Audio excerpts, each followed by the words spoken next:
En 2024, les échanges commerciaux entre la Russie et l'Afrique ont augmenté de 10%. Un chiffre encourageant, mais toujours loin de refléter un énorme potentiel des deux parties. Pour changer la donne, une nouvelle structure a été créée. La Chambre de commerce Afrique, Russie, Eurasie. Et nous sommes actuellement dans la salle où se tiennent les réunions.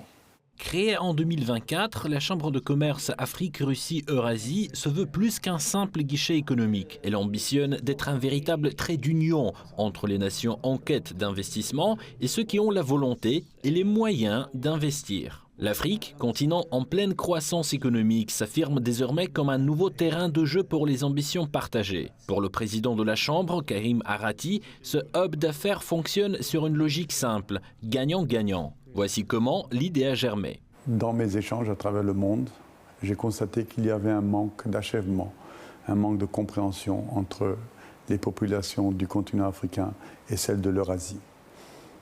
Après mûre réflexion, j'ai décidé de créer cette chambre pour que ce soit un organe qui puisse fédérer toutes les énergies de part et d'autre dans des échanges culturels, sociaux, économiques.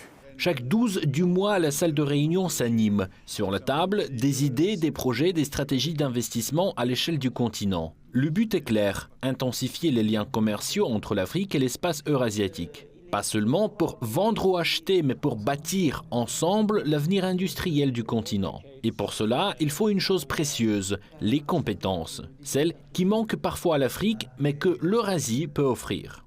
Ce que nous avons besoin, nous, en Afrique, c'est des compétences. C'est ça notre problème majeur. Parce qu'on a beau avoir toutes les ressources du monde, on a beau avoir toute l'eau qu'il faut sur cette terre, toutes les forêts qu'il faut, les poumons économiques sont là, mais qu'est-ce qu'on en fait? On ne sait pas le transformer.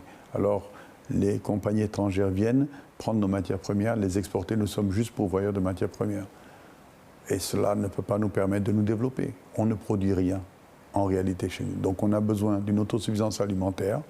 Votre coopération avec vous, la Fédération de Russie et l'Eurasie, a permis, il y a 40 ans, elle n'était pas très développée. Aujourd'hui, vous êtes parmi les leaders mondiaux. Et ça, c'est important. L'Eurasie représente le poumon aujourd'hui économique et le booster de l'économie mondiale.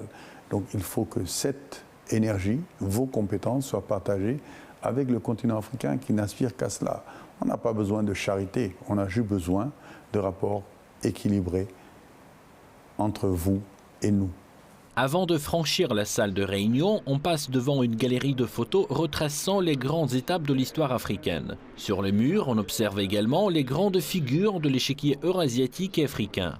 Un message fort, ici l'économie avance main dans la main avec la mémoire et l'identité. Bientôt, un événement d'ampleur viendra concrétiser cette vision. Le premier forum de la Chambre qui réunira les autorités politiques et les cercles d'affaires des deux continents. La date reste à confirmer. La Chambre attend encore le feu vert officiel des autorités sénégalaises.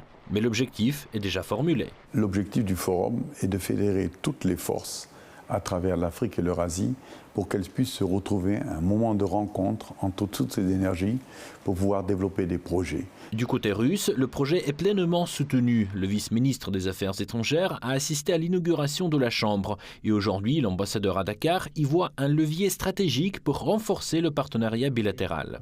On compte beaucoup sur cette initiative des hommes d'affaires sénégalais qui entendent développer davantage les relations, non seulement du Sénégal avec la Russie et d'autres pays de l'Eurasie, mais aussi de tous les pays africains.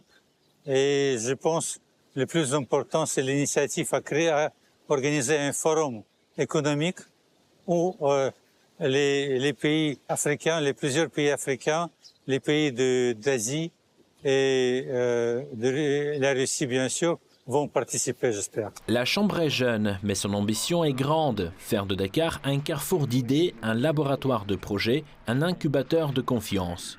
À l'heure où le monde devient multipolaire, ici, on veut bâtir un modèle où l'Afrique ne sera plus spectatrice, mais actrice. Le futur est en discussion et il commence maintenant.